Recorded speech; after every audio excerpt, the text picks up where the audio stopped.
All right, so I don't know how long this is going to be, how short it's going to be, whatever. Just wanted to update here. I get some stuck in my throat. Yeah, so, well, I'm not really sure which order to go here as I do this. Been off since last Friday.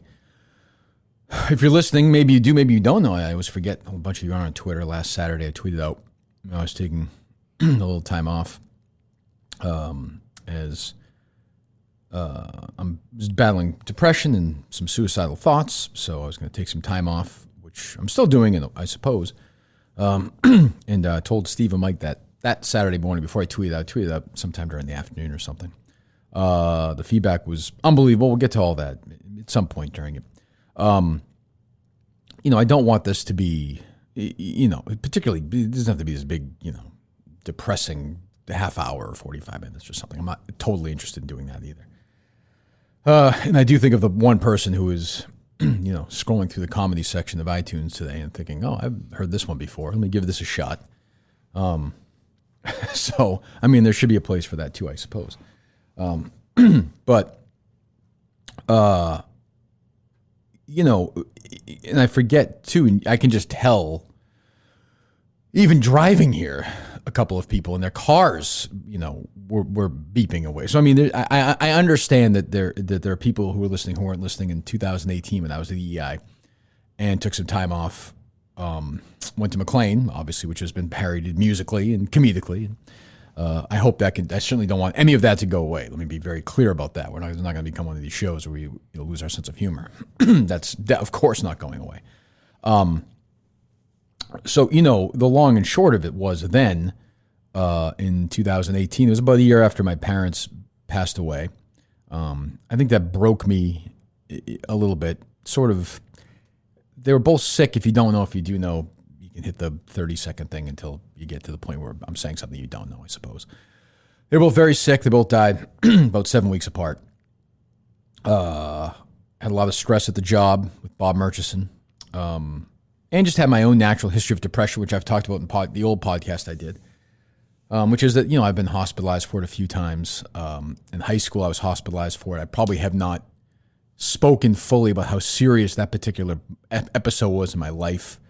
Really, to a lot of people. I think my parents are probably the only two who know, and me now, I'm the only one living who probably really knows. That was, the closest I would say I came to actually doing something even more than a couple of years ago when I was standing on which we'll get to in a second. That was probably the closest I was at. I was 18 at that point.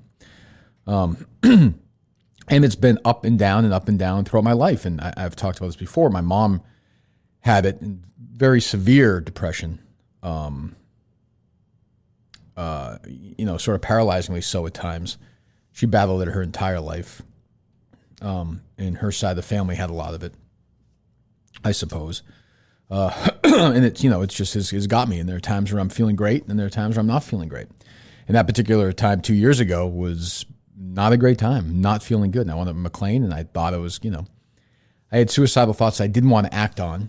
And it had, with medication and therapy and other stuff, leaving Entercom was great. Coming to Barstool was great. It made me feel better. Defeating Murchison with the help of everyone, John Featherston at the top and all the way down, everybody. Defeating that repugnant human being.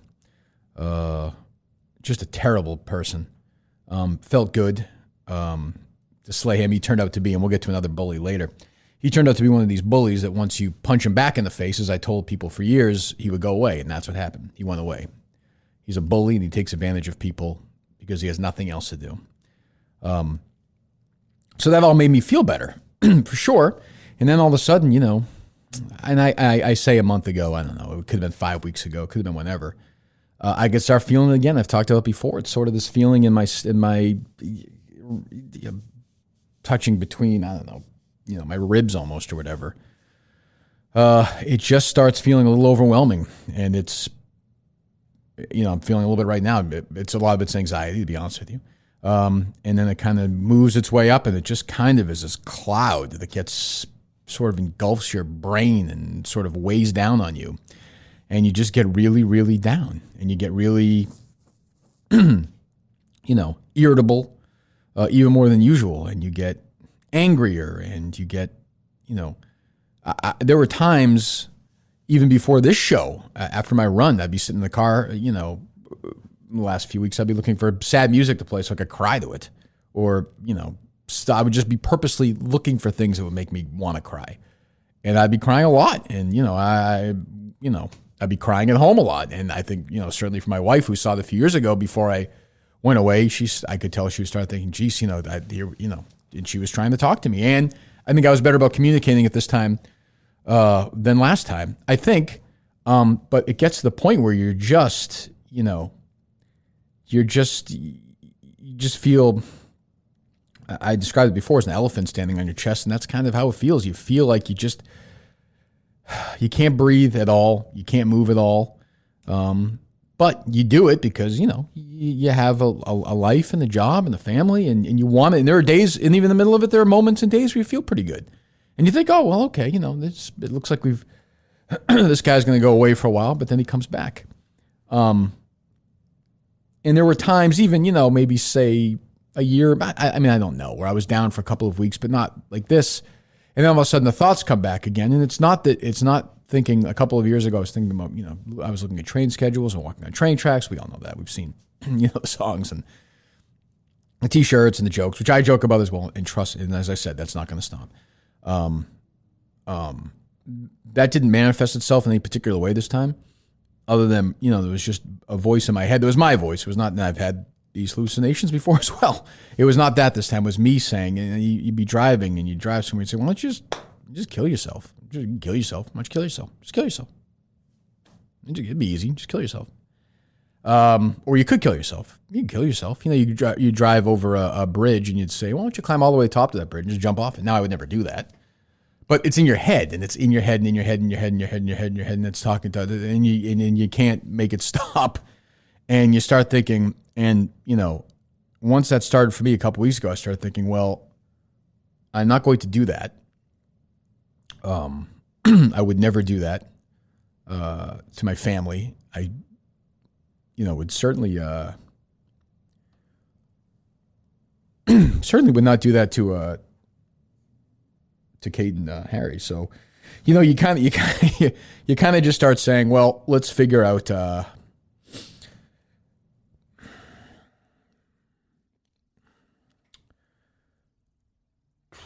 Let's figure out a better way to do this, right? Let's try and get a better way to handle this. And, I think last time it took me a lot longer to get there. This time I said, hey, I'm feeling this way. Talk to my doctor. Talk to my wife. That was really, I think, about it at that point. And said, I'm feeling this way. I cannot, I don't want to go to an inpatient clinic again. It just scared me. I was scared in there last time. It was just scary. There were people in there, God bless them, very kind people, nice people, but people who were really, really, who I wouldn't be surprised if they're still there now, 2 miles away from me, and shame on me for never checking, I don't know. But it scares me, and it's a great facility. I didn't want to be somewhere where I couldn't get out. I just did not. It made me super anxious, and I was at the point where I would have just taken off again and done one of these drives, or not beneficial at all. So we talked and we found a place. It's out of state. It's not far away though, and it was good. And we talked, and we were there last week. I'll be there this week as well. There's a belief, I think, with some of there's some bipolar talk, which I don't know is fair, and I don't know. It doesn't really matter to me, really. Whatever the diagnosis is, whatever they come up with is fine. There'll be medication, different medication. I'm gonna try and take it. I don't like taking medication. I don't like being governed by it. I don't like the way it makes me feel sometimes. But I recognize that that's where I'm at right now. That's how it's going to be. This is how it's going to be for the rest of my life, which, is okay once you get your head around it. There are going to be, 3 weeks from now, 4 weeks from now, you'll be listening to a show. You won't even remember this show. And you'll be thinking, you won't even think of anything. You'll think, oh, it's another funny show today, another great show today. They did this, they did that, or oh, that show sucked today. And I'll feel that way too. And I'll think, oh, well, good. And you don't think about it. Like you don't think about Christmas on March 22nd, but it's there. It's looming. It'll show up. It's like anything else. It's like, you pay your taxes and you don't think about it probably for 10 months. I know it's going to come back, and I just have to get to the point where I recognize, even before I did this time, which I was better than last time, I've got to understand once that starts happening, I have to be more proactive about it. And I hope to be.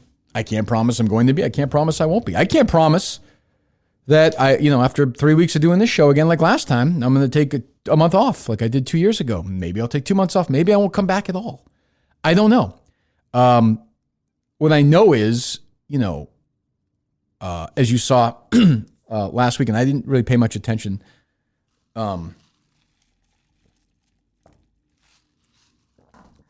Excuse me. If at all, the first 4 or 5 days on social media. But just the way people from Barstool reached out to me privately, and I saw on social media. I mean, it's obviously a different working environment than that hellhole Entercom, filled with terrible people. David Field, a terrible person, all the way down to the bottom. Barstool's not. And, and here's the difference is Entercom thought, well, Kirk is leaving for mental health. We can use this legitimate guy who's fighting for his life as an excuse to keep him off the air, to keep a baseball team happy, and to keep Murchison off our backs. And they were wrong, of course, about that. And that's a wonderful thing. Even if Murchison were still around and doing this every day, the people at Barstool would have still had the same reaction to me as they did last week. I know Erica would have. I know Dave would have. Put it this way. All the people you expected to reach out reached out, and have been great, and have been offering to do stuff and still check in, and it's fantastic. And they're just great people. And trust, I know 2 weeks from now I'm going to be fighting with Barstool over something. They're going to piss me off, but know that I love them. So no matter how mad I get, no matter how it ends with us, whether it ends 6 months from now or 2 years from now or whatever, when I needed them, they were there for me, and listen, I love them. That's the way it is. Sometimes they drive me nuts. Sometimes I drive them nuts. But, Entercom rooted for me to be sick and to go through stuff for that. Barstool's the opposite. They have been fantastic. So even with that, even without Murchison, even with the job I like and working with people I like, it can still happen. So it can happen to anybody at any time, and it doesn't matter. And look, I'm not stupid. I understand I have the means and opportunity to take this time off where, if somebody's pumping gas or working somewhere in West Virginia or wherever, and they're just struggling to raise 6 kids, they may not be able to do that. So I totally get that. It's an advantage I'm afforded, and I'm grateful for it. But there are people like me who can, and I hope they do, get the help that they need, because it can come at any time, and it's a real disease, and it's as real as any disease you want. It's a real thing. It's been going on since the beginning of time. It's not going to stop. And the people who reached out to me, even privately or emails or messages or whatever, the last week or so, a lot of people have told me about their stories, and I've heard a lot of that in the past. And when I hear stories about that, I like to reach out as much as I can and let them know that, I'm, if you ever need me, I'm here. And I mean that now too, even though I'm suffering and struggling right now. If you're listening and you're hurting, I'm here for you. I understand what you're going through. Maybe not specifically, and maybe yours is more profound or exaggerate or whatever you want to call it, or less or whatever. And I mean this for men and women. And I know women struggle a lot with mental health too, but I do think, and I thought this 2 years ago, I think it now, and I can't believe the amount of emails and stuff I've got 2 years ago and now. I'm talking thousands of messages and emails and stuff from men who are suffering with this. I get it. It's a stigma. It's embarrassing. You think it's emasculating. It's not. It's just not. It's we're going to make that go away. We're going to do that. That's what we're going to do. So, let's work together on that. And I'll try and communicate once in a while on the air. If I'm not feeling great, I'll do the best I can. This is not going to become a mental health podcast. Trust me, we're not doing that. Although I suppose in some ways we always do that. In a way, I guess this is just a daily update on my mental health. So, we can do that. And just talk. If you don't feel great, just talk about it. I know it sucks. I know it feels weird to say. It does. It's not fun. I don't like doing it either. It sucks, but you got to do it. You gotta stay alive. I talk to people all the time. These people who reach out to me who have kids, who lost their job, who did this, who did that. And life is, it's never going to be better without you in it. It's just not. I mean, that's just the way it is. But I would also say, there is a stigma for this, but it's getting better. I think there's progress, and I think people talk about it. And it doesn't matter if you're making $700,000 a year or $7,000 a year. Kate Spade is not alive. Anthony Bourdain is not alive. History is filled with successful people who did this, and history is filled with unsuccessful people who did this. So, it does not pick and choose for, wealth or lack thereof, or race or lack thereof, or anything or lack thereof. It just comes and it gets you, and it knocks you down, and it's hell getting back up. But, you have to. You just have to. You got to think. And I'm trying to. I'm just trying to think, well, what is the benefit of me giving up? There is no benefit. It makes everything worse. So I'm not going to do that. So we'll continue this sort of, from a show perspective, I guess we can do some of that stuff. I will. We're doing this today.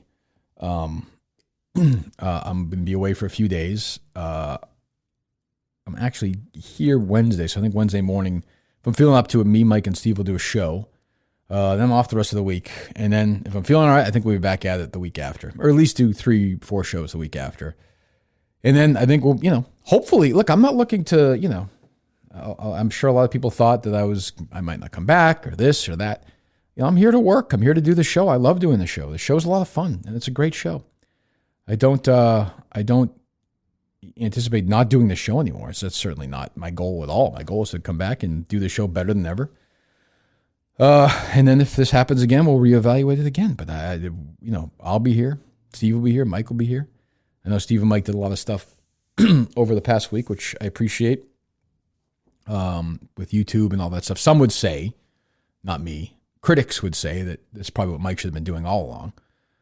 Is a couple of YouTube shows. Not me. That's not how that was not my first reaction. I found out Mike did 3 shows over the course of like an hour and a half on YouTube for a week while I was gone. Basically a vacation. That was not, very clear. Not how I feel at all. The fact that he took phone calls twice and did a show with Latino Kirk, and then did Mike and the Minifans last night, which I watched. It's the first thing I really watched, which was fucking terrible. Oh, what a terrible, fucking terrible hour of television that was. Holy shit. What are you trying to do to me? Terrible. Fucking awful. Did you watch it? Yes, I did. It's terrible. I watched maybe the first 10 minutes, but then it was just arguing over this stupid bracket. Yeah, I don't care about this dumb fucking bracket. This is what happens when you're away, though. So they'd be fighting about it if I was here. They'd be fighting about it if I was here. They're just fucking crazy. Bunch of lunatics. I love them, though. But geez, I don't care about the bracket. That kid seems like a nice kid. I don't know. Yeah, no? He does. I mean, I think if someone's going to do the Mincel Intel and they want to create content and they want to do stuff, we can't look down on them. I'm sick of this, like, hey, you're not original. Hey, like, shut the fuck up. Shut the fuck up. I'll get to a new enemy here in a moment, but let's focus our, let's stay focused. We have the Social Security number. I mean, we have the info. What do you mean? What? I don't think we're advocating anything illegal, are we? I'm not going to do anything illegal. Here's what I'll say. I'm sick of this, like, and this will tie into the other thing that pisses me off. I'm sick of taking blame for what somebody else tweets and says and does. You're an adult. Do what you want. You want to call somebody a fucking asshole? Do it. I'm not going to do it. You do it. You want to call someone fat? Call someone fat. You want to call someone stupid? Call someone stupid. You want to tell someone to fuck off? Tell them to fuck off. Somebody's dumb enough, and I mean fucking stupid enough, to tweet out their fucking tax returns with a social security number on it. You're a fucking idiot. That's what I don't care who you are. You're a fucking dummy. I mean, I don't even understand. I don't even intellectually understand it. I don't know how that happens. It's a person who brought down like my old show. I mean, it's just what a dummy. And she deleted her Twitter account. Yeah, so for people who didn't see that, Shirley Lung tweeted out a IRS letter that she received, a picture of it with her home address and her social security number on it. I don't understand how she did that. I have no idea how that accidentally happens. But again, I didn't understand how, what was it, Mustard tweeted out the porn picture? Johnson. But that linked to, there's a link there. She took a photograph. I guess she was trying to put out a different picture? I'm guessing she tweeted, like, took a picture of it, like, send her husband or something. Hey, we got this in the mail today or something. I don't even know how else she would do that. Yeah, maybe. I mean, the good news is for her home seems really nice. Yeah, I guess so. I mean, I purposely, I did not want to know the information. It's none of my business. I would never bother her. I really wouldn't. And I wouldn't, if somebody, a listener said to me, what should I do with that? I would say do nothing with it. That being said, human beings do what human beings. I'm done telling people, there are ways I'll direct people, but people know what's right and what's wrong. So do it, do the fucking right thing, I guess. But it's fun to watch her delete her and eat some shit, which is pleasant for me anyway. But yeah, look, the brackets are fine. They're fine. They seem like good kids, whatever. I mean, it seems like there's a lot of content over the last week. Excellent. Good. I like that. Mike and Steve, it seems like they did a really good job while I was away. I appreciate that for sure. I think the most emotional I got over the entire process had to have been Mike's text message to me on Saturday morning. That really hit me right. I mean, it was so emotional. Fucking loser. It was an emotional roller coaster for me too, because I read your text, and obviously that was, I didn't know, you can't even process something like that. And then for Mike's response. Well, I mean, he was trying. Hope all is well. I understand. Are you going to read the full second one? Yeah, why not? We're here. Let me see here. What was that? Saturday? I suppose it was Saturday, right? Yeah. Has there been a group text since or no? No, there hasn't. So if you just put in me and Mike, should pop up. Okay. There hasn't been? I don't think so, no. Really? Was the second one on our thread? No. He texted you. He texted you personally, yeah. Okay. I didn't think you wanted me to see it. Yeah, I don't think anybody wanted to see it. Oh, this is so I got so many fucking texts on Saturday. Oh, here it is. So I said my whole thing. I'm going back to a treatment for suicidal thoughts and overall depression. Went to an inpatient treatment like I just told you guys. Started all day outpatient starting. I'll be okay. I'll be fine. Going through a real down period. Pretty worrisome. To my podcast on hiatus. Talked to Erica. I'm going to tweet out something brief about this in a few hours. Sorry to put you guys in the spot. I need to get help before things really got completely out of control again. That's been getting very close to that the last month or so. I'll be checking in from time to time next week, but not so much. And you say, be well, take care of yourself. If there's anything we can do to help, let me know anything. And then Mike said, good luck. Take care of yourself. Hope all is well. I don't even understand. I don't even get it. I heard you guys. I actually listened to your one this morning from the other day. I don't even understand. I don't even understand it. I understand what the words mean, but hope all is well. How would things be well? In what way? Thanks. It's such a cold message. It's like, I mean, did he read the text message that you sent? And I know he's not cold. Like, I know that's the thing. I'm sure he was overwhelmed, I suppose. I don't know. But I saw that and thought, well, I don't even get what you, okay. So I didn't, man, they're responding to anything anyway. So I was just like, okay, I knew that he didn't mean it like that. I actually didn't know at the time. I was like, boy, that's a really strange response. But I know he's an awkward person. So then, my first reaction was, when is it going to be okay to make fun of Mike for this? It turned out to be pretty quick. Yeah, I would think. So then he sends me one that day, a couple hours later. I know you'll hate this, but please let me know if there's anything I can do. And I just wanted to say how much I appreciate everything you've done for me. And I'm truly sorry if I've made your life more difficult. Take care and be well. So, like, it's even worse because, like, it's his own issues, but he makes it about him. That's true. He made it more difficult. What do you think? You're a fucking nothing, stupid fucking sidekick. I could get rid of in 2 seconds. Nobody give a shit. And you're saying me more difficult. Why? Because you're a drunk shithead in Madawaska? You think that's why I'm having suicidal thoughts? Suicidal thoughts because I fucking hired you. should send me this text. You send me that text every day. I'm looking at it like, I just said nothing you did at all. I mean, what am I supposed to say to that? Take care and be well. I just want to say how much I appreciate everything you've done for me, and I'm truly sorry if I've made your life more difficult. Okay, you've made my, let's just say, let's stipulate that. You've made my life more difficult. Now what are you going to do? What the fuck is, it's such an empty text. I'm sorry if I made your life more difficult. You have. Anything else? Take care and be well. Oh, will do. Thanks, Mike. Take care. What does that even, I hate that phrase. What does that even mean? Does that mean put a jacket on if it's cold? Yeah, take care of yourself. Does that mean brush your teeth in the morning? Buckle up. Take care. Like, what does that mean? Wash your hands? Like, after you take a shit? Like, now, I suppose, is there anything that Mike could have texted you that would have made you feel better? Yeah, I'm a fucking idiot. You know, that's it. That would be fine. I'm a fucking idiot. That was a stupid text. I'm a fucking idiot. All right. Take care and be well. But he means well. And I hope he's well, too. So, you know, it's fine. Everything's going to be fine. No, you know, I'm sure there's been a lot of panic, a lot of concern. It's okay. I'm working through it. I'm going to be okay. Definitely down. Still not feeling great, but feeling better. I had to, I personally, so like I said, I was behind all this stuff. I had to laugh at the Julie DeCaro stuff. I just laughed. I know there's a lot of outrage, and I understand it. So when I say Merchant's a bully, he's a bully. Like, he recognized at EEI that we couldn't fight back, and he had a chance to make people he disagreed with politically, particularly Jerry, you know, really eat shit over it. Julie DeCaro's the same way. Now, for me, like, you could tweet whatever you want at me. I really, honestly don't care. And I mean, I'll get frustrated sometimes, but I don't really care. And you could tweet it whenever you want. You could have tweeted. I could have killed myself, and she could have tweeted the next day. It's open. It's social media. That's the way it goes. There's people going to tweet stupid things, but there are people like who aren't like me, who don't have a forum to fight back, or she just tweets this stuff. I mean, and I'll be nice about this because I don't, you know. I'll just put it this way: she's an evil, rotten human being. It's the nicest way I could put it. Who wants everything to be about her.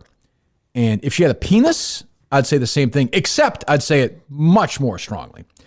And I actually thought when I first saw it Friday, maybe, I was like, maybe I should sit down and make a list of all the men I have criticized as strongly, if not more, than Julie DeCaro. And I would say that number over the last 10 years conservatively would be 5,000 people. 5,000 people. 5 or 6 a show. Honestly, I just criticized Mike more than I criticized her, and I like, you know, I tolerate Mike.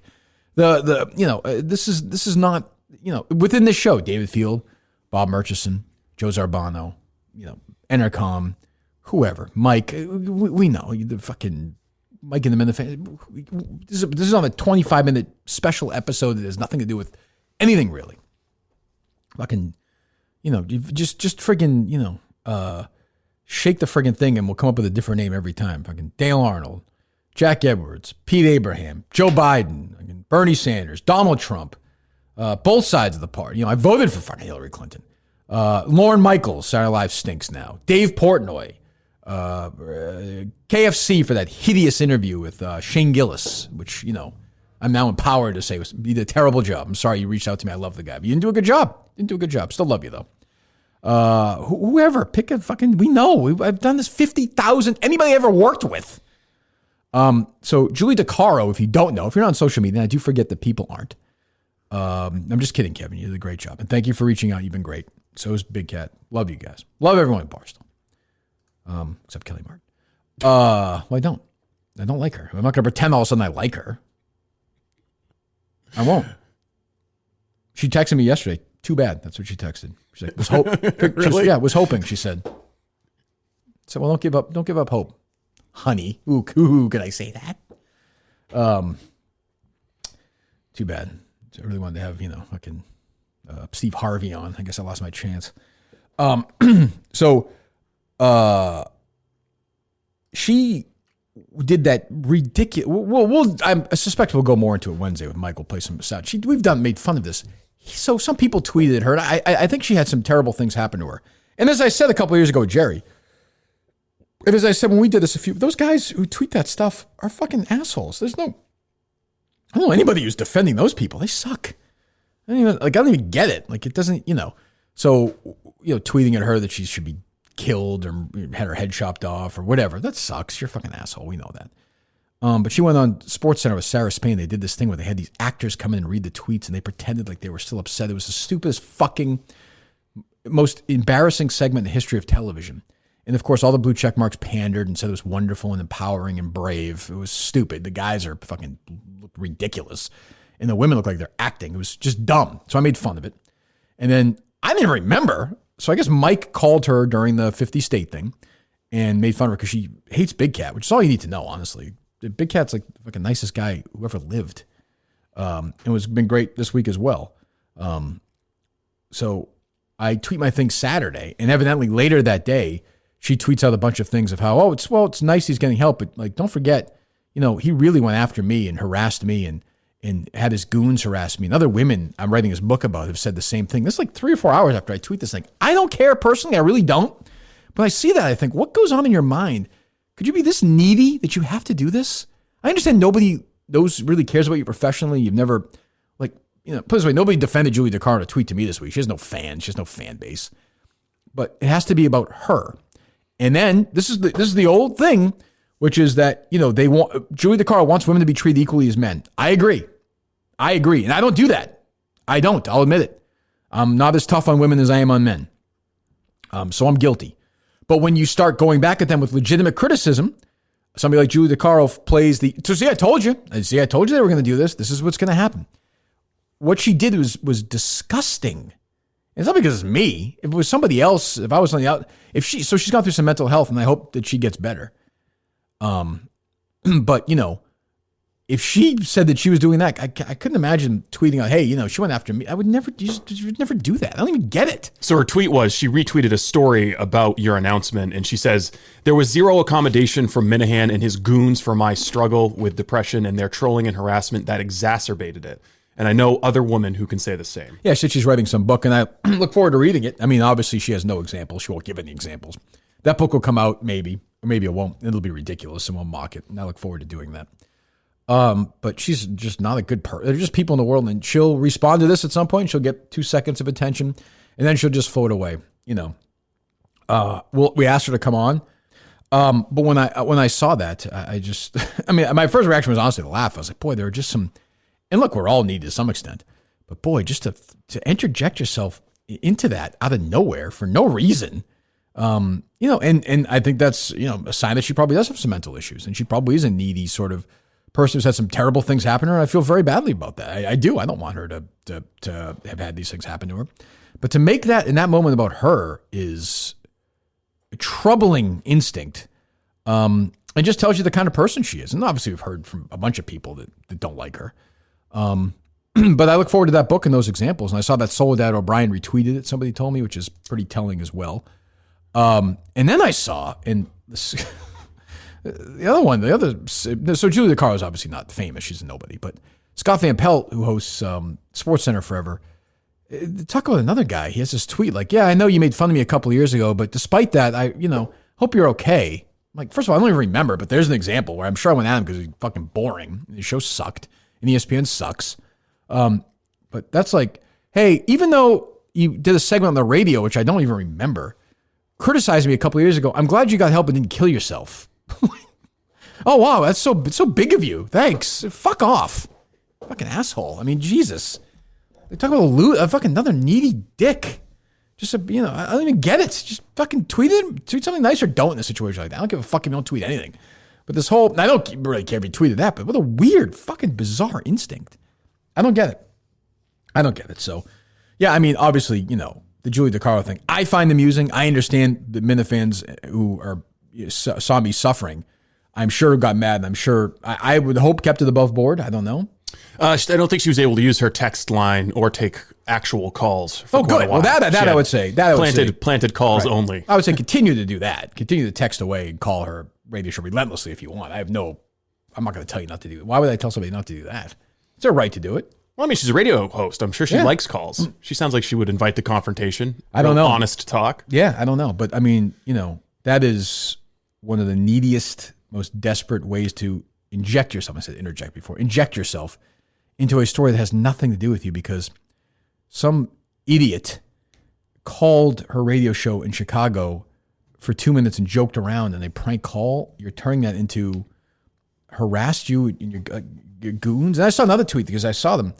And she said, he's sending his goons against me now. This was this weekend. I can promise you, Julie, I did not have a contact with any human being about this. I don't, don't give yourself too much credit. You're fucking not important enough. I'm amused at your neediness and your loneliness and your desire to put yourself in the middle of something. So, maybe you picked up 6 Twitter followers. Congratulations.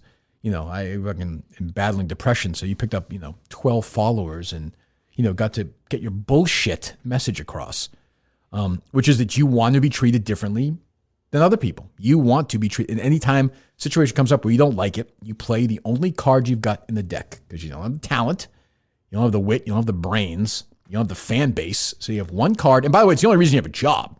Ironically, like if you were a guy and you were a performer like you were, this is the sound I've heard, you wouldn't be, well, you might be. You'd be like one of these other nobodies. But because you've made this about you, you've got, an inch of fame. So wonderful for you. I will keep an eye on that as well. So like I said, I cannot, I'll basically wrap up by saying that obviously we've created a community here together. I always say that you guys are the 4th member of the show and your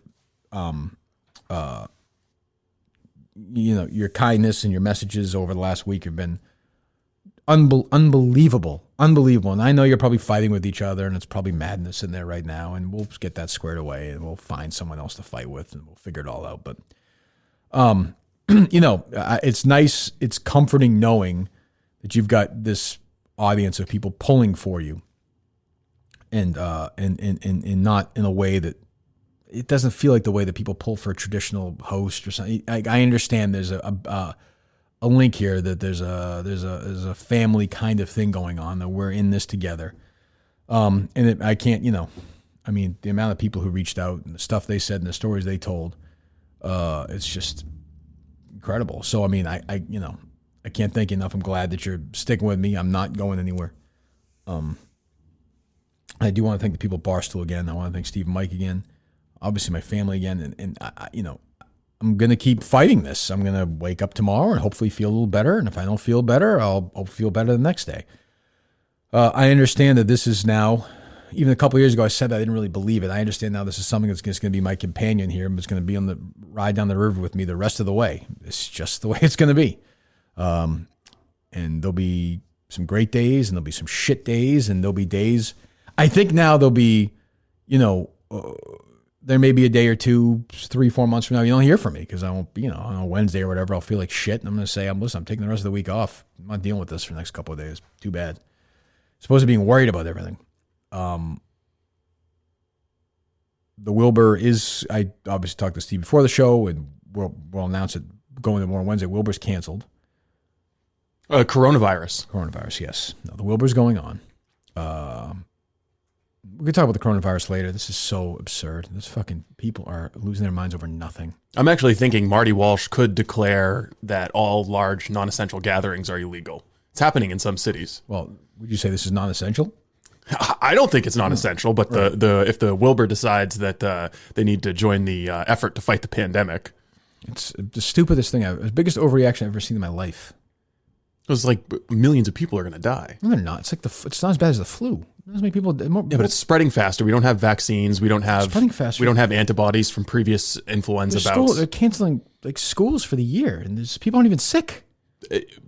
Millions of people are going to die. They're not. They're really not. How many people have died in America? I think we're up to around 50 that we know of, confirmed cases. 50. Well, this is how pandemics start. They start slow and then they exponentially grow. Okay, well, we'll see. Like fewer people die before a lot of people die. Well, we'll find out. But no, the Wilbur is going on. I saw a couple of people actually fucking amazingly texted me that question last week. Oh God. What am I going to say? Fucking return your tickets. Somebody else will get them, I'm sure. And we'll get into that. We'll have plenty of other stuff to get into. But yeah, that'd be my message is keep fighting. Do not, if you're listening, and I am telling you this, Steve knows this, people know this, you can reach out to me. I'm not saying I'll fix it for you, but we can talk about it. This is the one thing I am determined to do is to help people understand that this is something that you just get through the shit and then you feel better. You get through the shit and then you feel better. That's all we can do. That's it. That's our the only thing you can do when you have this. There's no other way around it. There's no magical cure. You're not going to wake up and feel better forever. There's not some magic medicine that will permanently make you feel better. You're going to feel like shit again. And if you're feeling like that, if you're at your lowest, understand that it will get better. Now, that's easy to say because I've done this too. But for me, knowing that, it does give me a little bit of, if not optimism, so understanding that, the 3 days from now or 6 days from now or a week from now, you'll feel better. And, 3 weeks from now, we'll be laughing on the show. From Wednesday, we'll be laughing on the show. Next week, the week after. And then we'll go down a little bit, then up a little bit, and down a little bit. Let's just hold on and we'll fucking ride this fucking wave the best that we can before we can, before there's downtime again, because there will be downtime again. But right now is one of them, but I feel a little better. I thought it was important to talk to you guys about it because you guys are so great. And I understand you're concerned, and that means you have no idea how much it means to me. I hope you do. I really do hope you do. You do know how much you guys mean to me. The show means to me, and knowing that people care and it's not some bullshit thing. And I feel the same way about you guys. Well, all you, not the Mayo guy, but the rest of everyone else listening. The other 100,000 people, not the Mayo guy, and not I'm forgetting somebody else. Who would that be? Who's the other one I hate? Mike. Oh, right, Mike. That's who it was. I knew that was him. But yeah, trying to think. Any other questions that people have asked, Steve? I'm happy to answer a few while we're here. I think a lot of the questions were really about the Wilbur and about the future. A lot of people were just saying, when's he coming back? What's the hard date when he's coming back? But there is no hard date. No, it's not a hard date kind of situation. I presume if everything's okay, I would say, certainly 2 weeks from Monday, I would hope. 2 weeks from Monday, we'll be doing the show back full time all week. But I'm not gonna lie to you. Much as I love this show, it's like 58th on my list of things I'm concerned about now. But I understand why Mike and Steve are concerned. It's their job. It's their lives. I completely get that. I'm not, but I mean, I can be worried about that to an extent, only so much. And then once I'm better and feeling good, we'll be back at it again. Hopefully, I think Wednesday will be fun. I think people will enjoy that. I suspect this week there'll be more stuff. That's good. Seems like the Minifan world is, a little fractured right now, but we'll piece all that together. The best we can. I'll just kind of end it. Just again, like sort of when you go through stuff like this, and it's not unique to me. It's unique to everyone else. It's sort of it's not unique to me. Millions of people are going through it every day. When you go through this stuff, it does oddly make you appreciate when you're feeling good. And I'm looking forward to feeling good again, and I'll enjoy it more. Now, that part of it is sort of part of this manic thing where there are big ups and big downs. And I do think, speaking to my doctor and other doctors I've talked to as well, there is something to the idea that my mind, I'm not saying I'm a fucking genius, my mind works in such a way that it does get worked up over stuff, and they get hyper-focused on stuff and always thinking about this and thinking about that. So if you hear me, really ratchet it up and really excited, don't associate it. My point is, don't be thinking every day, listening like, geez, Kirk seems really in a good mood today. He seems really hyper in a good mood. Maybe he's actually down, or why is he's like, it's not always going to work that way. I mean, I could 3 weeks from now feel great and feel great again for 3 years. Feel great again for 6 years.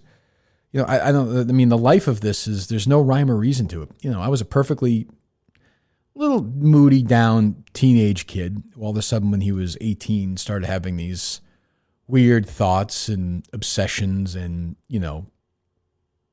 desires to not be alive anymore. Then it went away largely for a long time, then reared its head, years later. Then went away, then came back, then went away, and then came back really strong. So I could feel fine for 5 years after this. I could feel fine for 5 weeks after this. That's part of the things. You have no idea. You try and find different mechanisms to cope with it, which I'm going to do, which I encourage people to do as well. And continue to talk about it. Talk to people when you're not feeling great. Tell them you're not feeling great, because it's the worst feeling I've ever had. And I've had some weird things go on.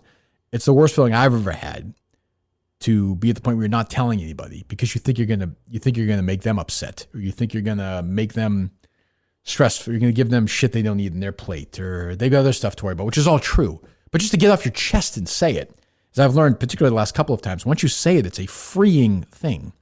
It is a freeing thing that then you can get to work on fixing it, as opposed to just stuffing it day after day after day, where you can feel your fucking heart pounding in your chest. You can talk about it. And once you start having that conversation about it, then it does get a little bit easier, that you can actually exhale. So please do that. And if I'm the person you have to do it with, fine. I got it. But just make sure I'm your last out. I mean, check with other people in your life first, okay? I don't want 97,000 people calling me a day. I don't want to lose anybody either, but let's make sure I'm this. Put this way, at least I'm a third phone call. All right, talk to your wife or to your best friend or to your fucking brother or to I can't. It's hard. It's indescribably hard. It was hard for me to text Steve and Micah, and I like those guys. I like working with them, but we don't know each other that well. I mean, we work together. It's hard for me to text them. To call, first to tell my wife this is hard. That's really the hardest one. But even like my brothers, who I've been through the past couple of years, just an incredible amount of stuff with, to tell them still, and they know what I'm like. They know what I'm dealing with. They've seen it. They've had to live with me like this for a long time. To pick up the phone and call them and tell them that is a really difficult thing to do. So I get it. I totally get it. It's not easy, but you got to do it. That's my lone PSA of the day, And, if you have kids, if they're really young, hopefully they don't know. If they're in an age where they are on social media and they pay some attention, it's a difficult conversation, but you got to tell them. You got to say, listen, dad or mom or uncle or whoever it is in your life. And you got to say to them, listen, this is what's going on. I'm just trying to get better. I'm trying to get better because, I love you so much, or I want you to feel like this or do this. You just got to be honest with this stuff. That's it. Everything else is just fucking bullshit. That's it. That's all. So I don't want to get too whatever. So I just, again, can't thank you guys enough. Hang in there. We're going to be all right. We'll get through it.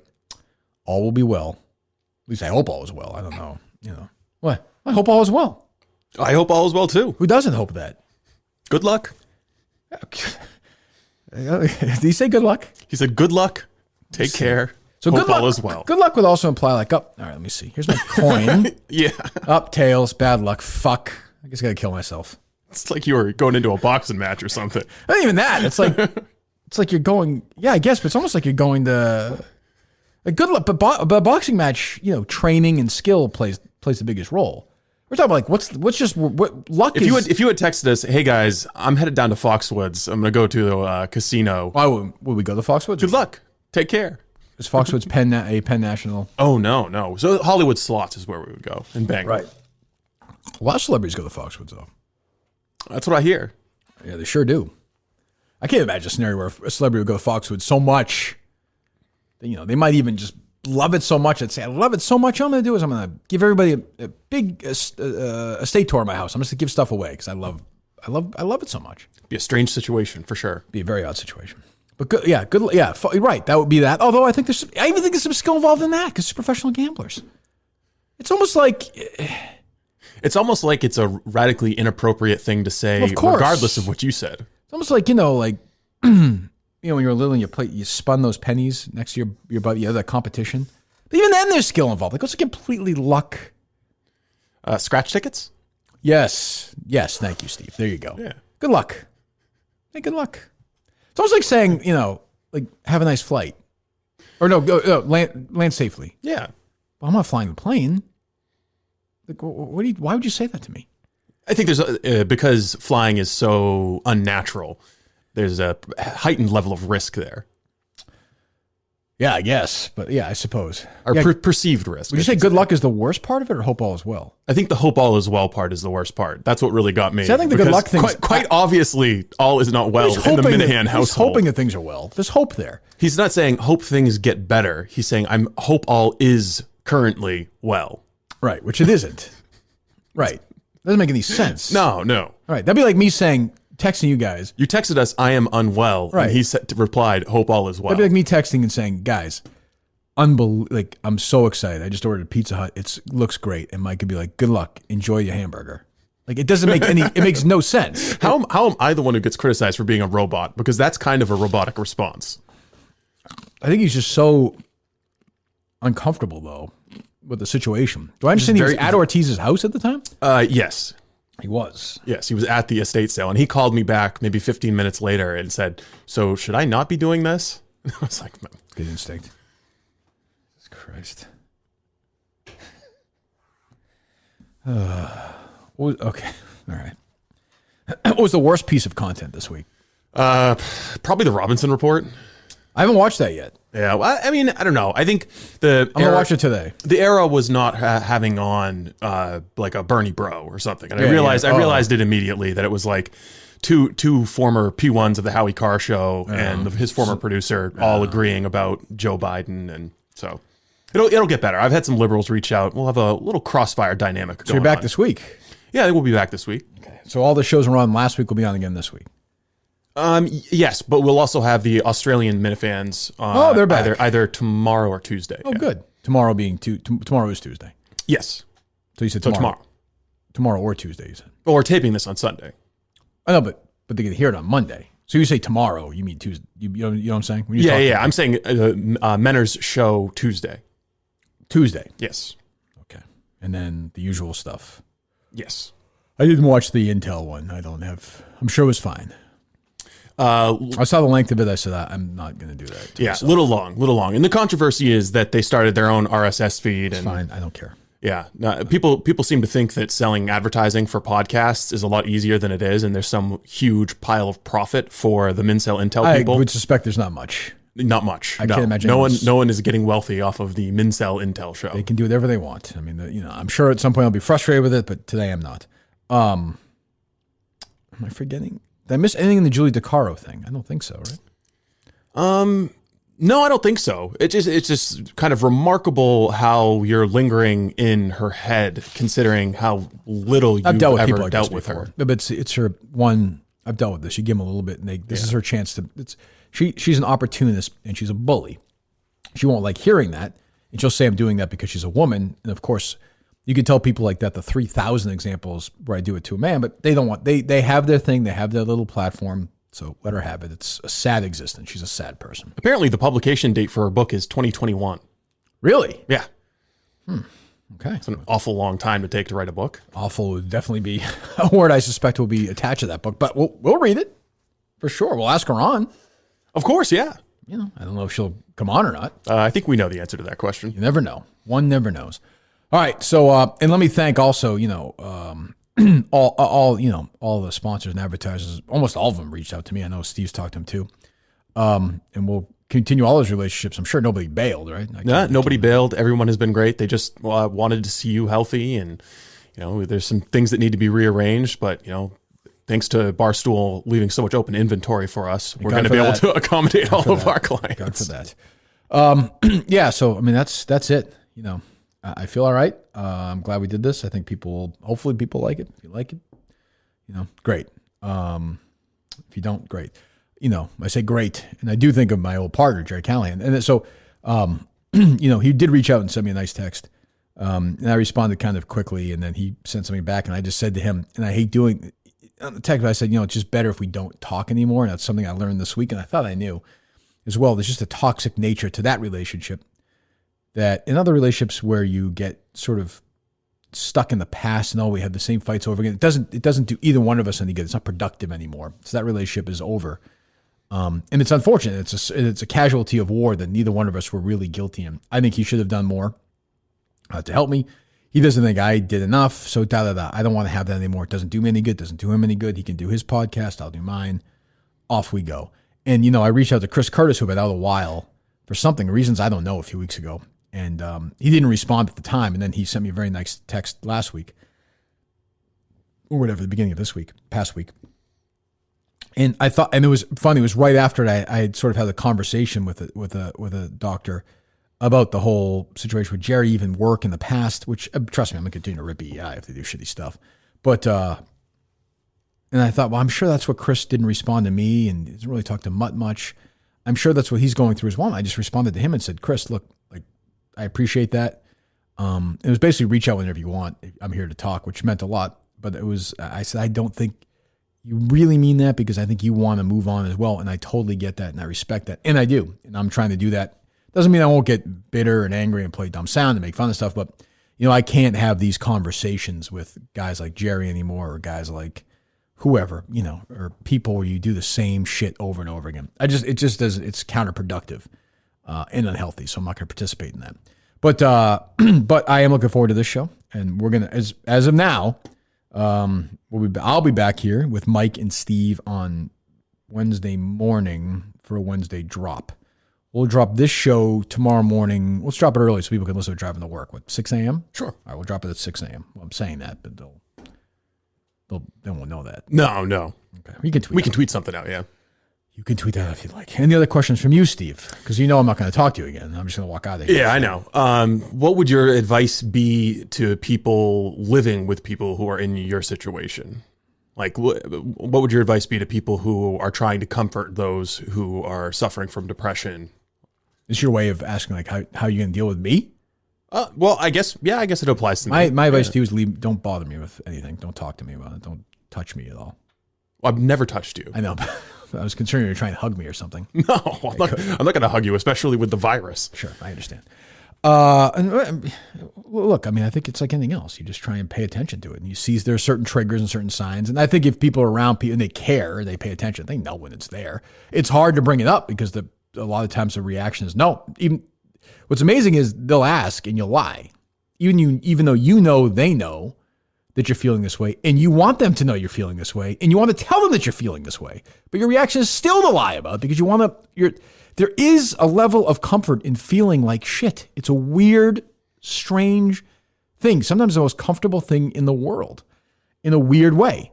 So, I would say, just try and pay as much attention as you can. And it might seem like you're pestering. It might seem like you're paying the ass, but maybe the 8th time you ask over 12 days is the time they'll say yes. And then they go get the help and then they feel better. That's the best, if that makes any sense. Yeah, it makes sense. Anything else? I thought it'd be more of a show-related question, but okay. I didn't know you were doing your mental health interview. What else? What do you want to do on Wednesday? What do you mean? We've got some great sound prepared that we've gathered. We'll get there. Well, you said you thought it would be a show-related question. What other show-related question? Fucking 2 days away. There'll be 9 different things happen between now and then. Right? Okay. What do we do? A preview Wednesday's show now? I don't know. You were just fishing for show-related questions. That was the first one that popped up. I was thinking bigger picture. I wasn't thinking, Wednesday's show. No, I think you've answered all the big picture questions already. Okay.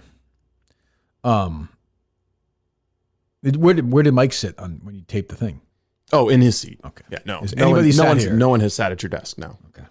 I was told I didn't watch it. I was told that the weight challenge show stunk.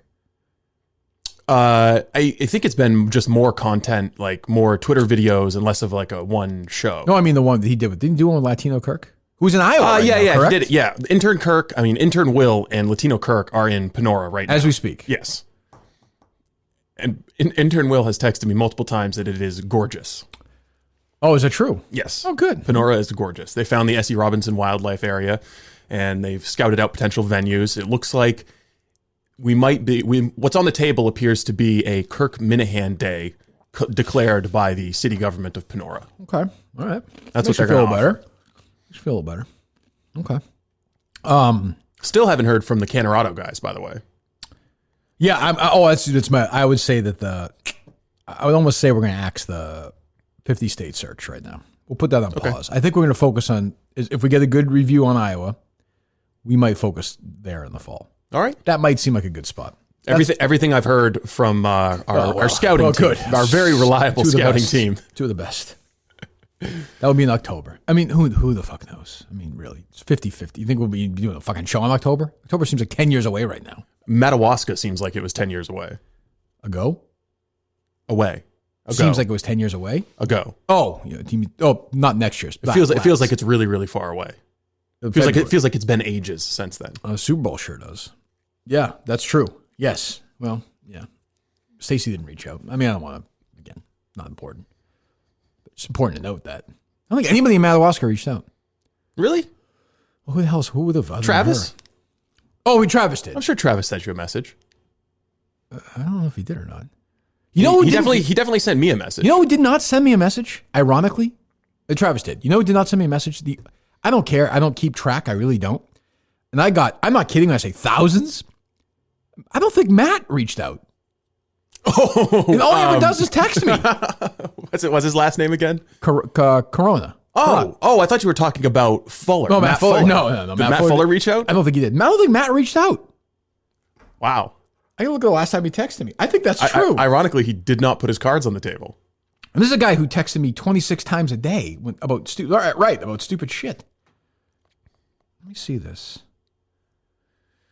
A young cowboy named Billy. Man, Matt Carano, bad day. Where is it? I'm just going through my old texts. Sam Kennedy, can you send me Core's number? I want to know if he thinks you're a spineless asshole. Through the years. So that would have been my last text with Matt Carano. Thursday, February 27th, about Quantum Week. And I said, thanks for helping me out. I'll let you know about time on Tuesday. I will say at that point, by Thursday, I already knew I was probably going to do this. So I was kind of lying to him about this Quantum Week thing, which was frankly worth it to not have to do it. But he did not text me. Isn't that kind of unbelievable? I just realized that. It is.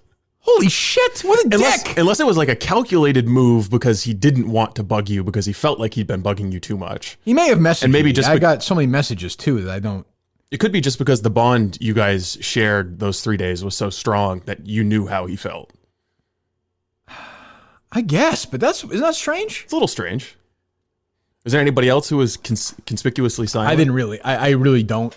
In the past, I can't imagine you could get to all the messages. I mean, just based on the messages that we had coming into the show account. I think I tried to get back to her, but in the past, like when I was suspended for the Aaron Andrews thing, which was terrible. I kept a list of people who, it wasn't even that they didn't reach out to me, it's that they took shots at me. Yeah. You know, that part, other than Joey DeCaro, I don't think anybody, even Scott Van Pelt, I think meant well, just in a weird passive-aggressive way. But I think everybody, like the people, like, you know, I did not think Sam Kennedy was going to reach out to me. He did not. Joe Zarbano did not reach out. You know, Dale Arnold did not reach out to me.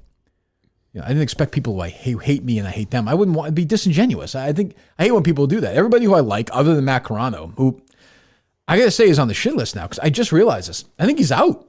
Oh, no. He can't. No, what? Out. You think this is like felony level? He might have messaged me though, so I shouldn't say that because I think he might have been part of the. I definitely copy and pasted the thanks. I really appreciate it. He might have been part of the thanks. I really appreciate it, gang. I don't think anyone begrudges you using copy and paste. Yeah. But I'm saying Carano is not a, like, you know, a unique reply. Well, I tried to figure out what the line was, and he's not above it. You know, like is Coley Mick above? I don't know. I don't know what the line is, so I don't know. But he didn't text me. I didn't even realize that. Huh. And his buddy was on with Mike.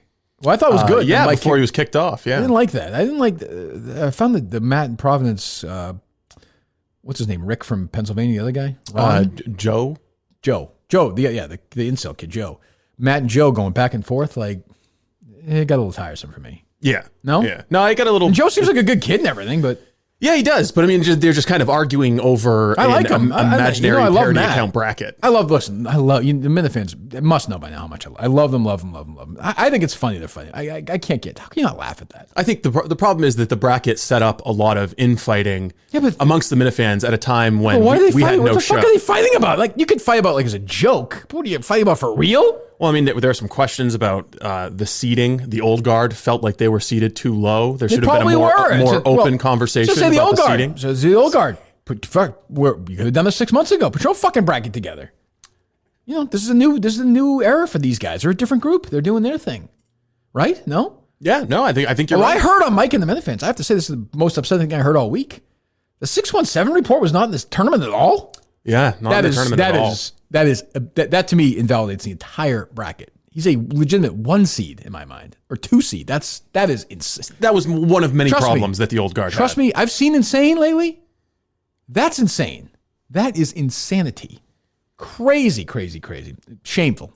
But Joe seems like a nice kid, and Matt's a good guy. We love fucking all the Minifans are great. Even the ones I hate, I love. So yeah. So and I saw a lot of conjecture about why he came back Friday. To tell the haircut story. Oh yeah. There was no hidden. It crossed my mind. Well, I mean, I think anybody who was paying attention to the show certainly picked up on some things you said that foreshadowed the weekend. Sure. And in retrospect, it became even clearer. But there were just some things you said about coming back in to tell your haircut story, and also the way we put it out was we had the closing drop and then more audio, so it was like bonus after the fact. Oh, it was? Okay. So it kind of elevated the uniqueness of that particular episode. Okay. Well, there you go. But I just remembered the story. Like I hadn't left. I talked to my brothers, and they said Mike said it had been like 20 minutes in between or something. No. It was like 90 seconds. I was literally in the hall texting, and I think I ran my hand over and I thought, oh shit, I didn't tell my haircut story. It wasn't like my big. Now I will say, I think I said instead of we'll see you Monday. I think I said we'll see you in a while or something. So I mean, I did that differently. That I did on purpose, but I don't know. So there you go. And also this, last thing is find, whether you got to find something you enjoy too during the process. For me, like I did not listen to a lot of podcasts. I thought my man Bruce Frederick Springsteen was my companion the entire week. And sometimes he brings me down, but sometimes he lifts me up as well.